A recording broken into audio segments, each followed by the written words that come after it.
şagirdidir. Təlim-tədris ilinin əvvəlində məktəbə adaptasiya olmaqda problem yaşayırdı. 7-ci sinif şagirdin yaşı təxmini neçə olur? 12 yaşlarında. Ailəsi başqa şəhərdə yaşadığına görə tez-tez görüşə gələ bilmir. Ailəsinin yanına getmək istəyirdi. Birinci yarım üzrə məktəbdə şagirdlərlə görüşlər keçirilir. Onun məktəbdə gəlmək istəmədiyini bildirirlər. Bu bildirir ki, mən məktəbə gəlmək istəmirəm. Daha sonra məktəbdən qaçır, özünə intihar və yaxud zərər verəcəyini bildirir. Həm ailəsinin, həm də müəllimlərini bununla təhdid edir. Ki, belə keyslərlə biz tez-tez rastlaşırıq. Uşaq özümü öldürəcəm, evdən qaçacağım və yaxud özümə nəsə edəcəm deyə fikirlər. Daha sonra məktəbdən qaçan və yaxud bunu təhdid edən Güney, məktəb psixologu ilə keçirilən seanslarda əsəbi davranır. Məktəbə adaptasiya olmağı üçün deyilən və edilən yardımları rədd edirdi və heç kimi qəbul etmir. Güney əvvəlki illərdə buna bənzər problemlər yaşanmışdı və çətinliklə də olsa 6-da, 5-də, 4-də adaptasiya etmişdi. Gəldi kablokum. Və məktəb rəhbərliyi yeniyetməlik yaşında olduğunu nəzərə alaraqdan onun özünə zərər verəcəyini qorxduğu üçün Güneylə işləyən müəllimləri maksimum diqqətə, yəni bu uşaq risk qrupla aid olan qrup daxilindədir. Sual 1. Sizcə uşaqda hansı psixoloji problem var? 2. Bu tip problemi olan şagirdlərdən təhsil verənlər, yəni bizlər, onlara necə yanaşma etməli? 3. Şagirdlərin məktəbə adaptasiyasını təmin etmək üçün müəllimə nə tövsiyə edərdiniz? 4. Belə şagirdlər məktəbdə adaptasiyanı düzgün yerinə yetirmək üçün ailəsinə nə tövsiyə verərdiniz? Və 5. Praktikanızda belə hallarına rastlaşmışsınızmı?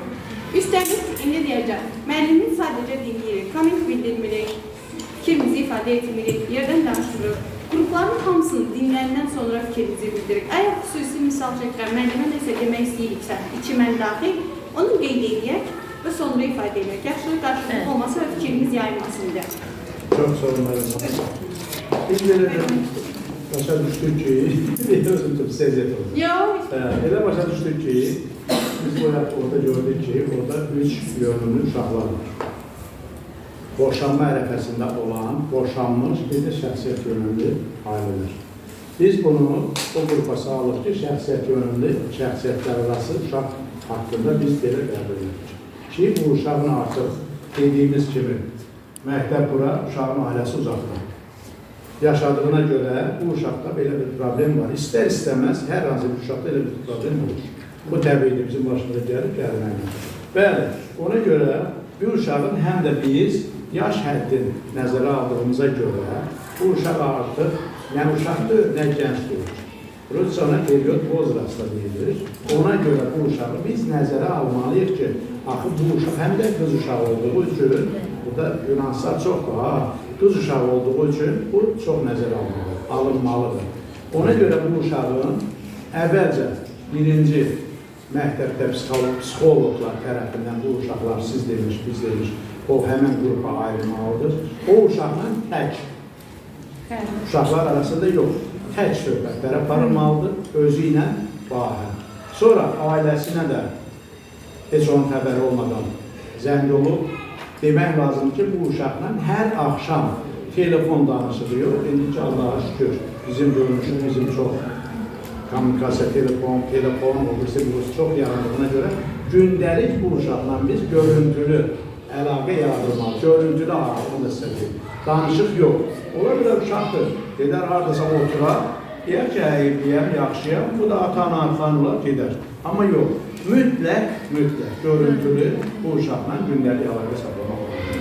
Həm də bu uşağa müəllimlərin də belə deyək də, müəllimlərə də belə bir tövsiyə verilməlidir ki, bu uşaq bu risk qrupunda olduğuna görə, yenə deyirəm, bununla tək söhbətlər aparılmalıdır. Bu uşaqların arasında yox. Ona görə də bu uşaqlara hamı həssas yanaşmalıdır ki, bu uşaqlar. Onu biz adaptasiya edək həmən mərtəbə. Və belə dediyim kimi də eləsək, biz az bir müddətdə o uşağı o yaşında həmin məktəbə adaptasiya edəcəyik. Bəli, biz Rus sektorunda işləyirik deyənlər, beləncə bizə çox rast gəlir. Həddən çox. Hətta bizim köməyimizlə o uşaqları da elə adaptasiya edirik o məktəbə və qalıb oxuyurlar. Daxilində, bizə daxilində minnətdarlıqlarını bildirirlər.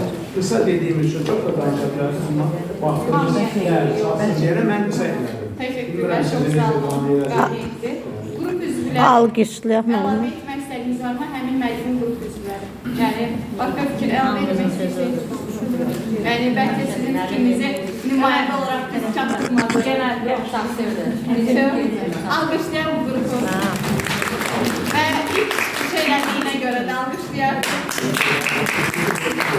Və ikinci qrupu və müəllimin çox sağ olun. Təşəkkür edək. Beynəldə əyləşmək yox, sizə qarşı.